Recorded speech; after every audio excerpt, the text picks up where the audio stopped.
Chilling tales for dark nights.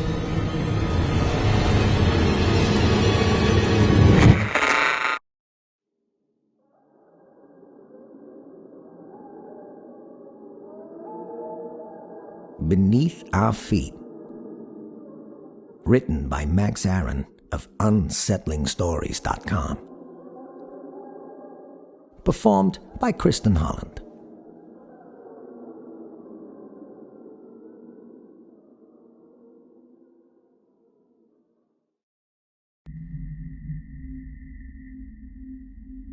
I have an African gray parrot named Perry. He's been part of the family for 25 years. I've known him my whole life. When my parents were alive, they taught him a bunch of words and phrases, and he'd always make us laugh. Lately, though, he's been saying things we never taught him. Certainly not things we'd ever say either.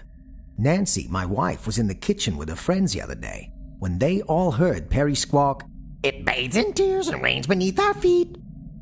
They all laughed and wondered what the hell I could have been watching on TV for the bird to pick up a phrase like that.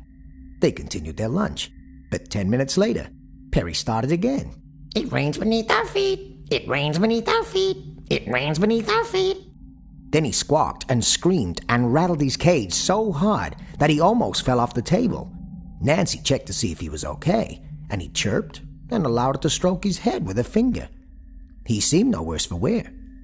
That night, after I'd gotten home and Nancy had told me about Perry's weirdness, I let him out of his cage to fly around the house. He was always well behaved and never knocked anything off shelves or shit on things we cared about. He stepped out of the cage and under the table. But he didn't take off. He just stood there, looking around. "Go ahead, Perry," I coaxed. "Go get some exercise." He remained stationary, but he watched me, the pupils wide in his beige eyes. "You okay, buddy?" I asked. I was concerned for the little guy. He'd always been in great health and never acted weird. This was entirely unlike him. Perry cocked his head and stared into my eyes. For some reason, I felt a chill run down my spine, even before he spoke, almost like I knew he was about to frighten me. In a deep tone I'd never heard from him in all my years, he uttered, "Beneath your feet."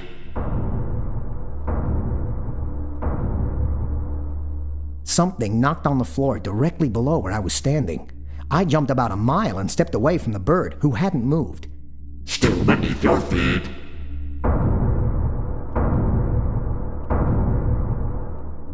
The knock came again.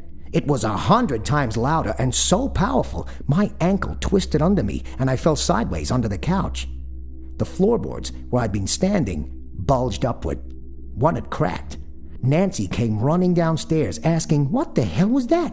I told her to go in the kitchen and call the police. Someone was in the cellar.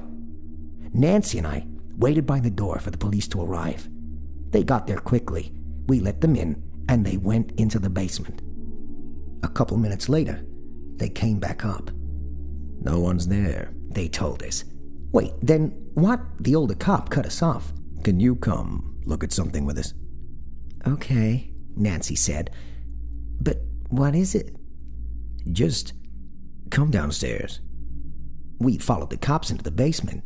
Neither Nancy nor I go down there very often. I was a little embarrassed by how gross and dusty it was, until I saw marks in the dust-covered floor and countertops.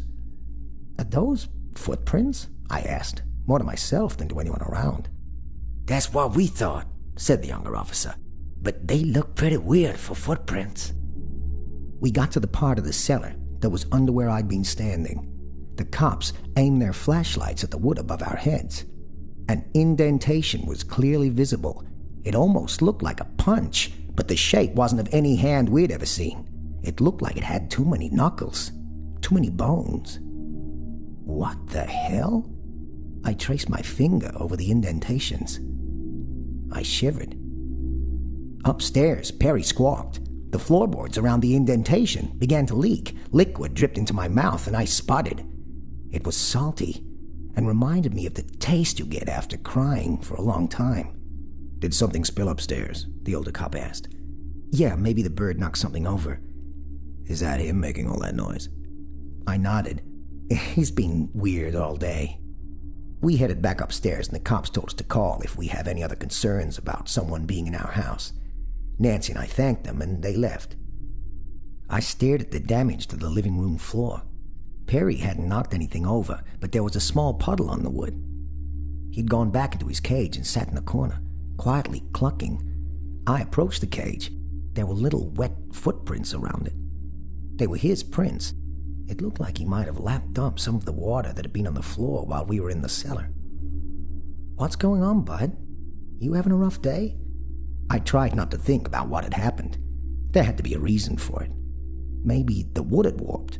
The basement's always been damp and gross. That had to be it. The wood warped and trapped moisture was dripping out of the fracture point. But then there was Perry. Perry stared at the bottom of the cage, still clucking. He didn't look up. I reached out to pet his head, but he struck my finger with his beak, not hard enough to do any damage, but with enough force to let me know he wanted none of my affection. I looked at my pet with sympathy, wondering if he was just getting old and losing his mind. He remained in the corner, trembling slightly. Something caught my eye. There was red on the cage where he was sitting. I looked closer. It was blood.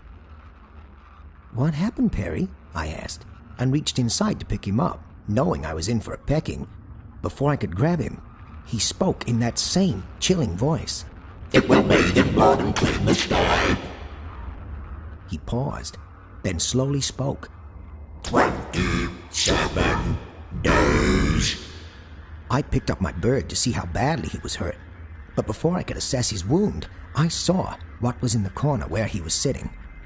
Something entirely unexpected.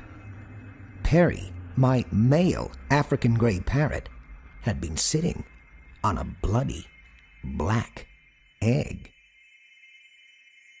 It's been 24 hours since all this started. Perry seems no worse for wear, but he fights whenever we try to pick him up. He does everything he can to remain by the egg.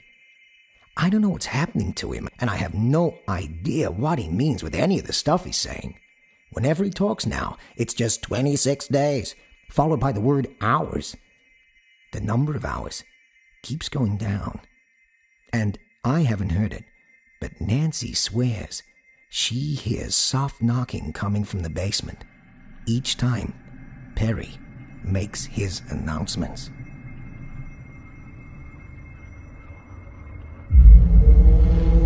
Chilling tales for dark nights.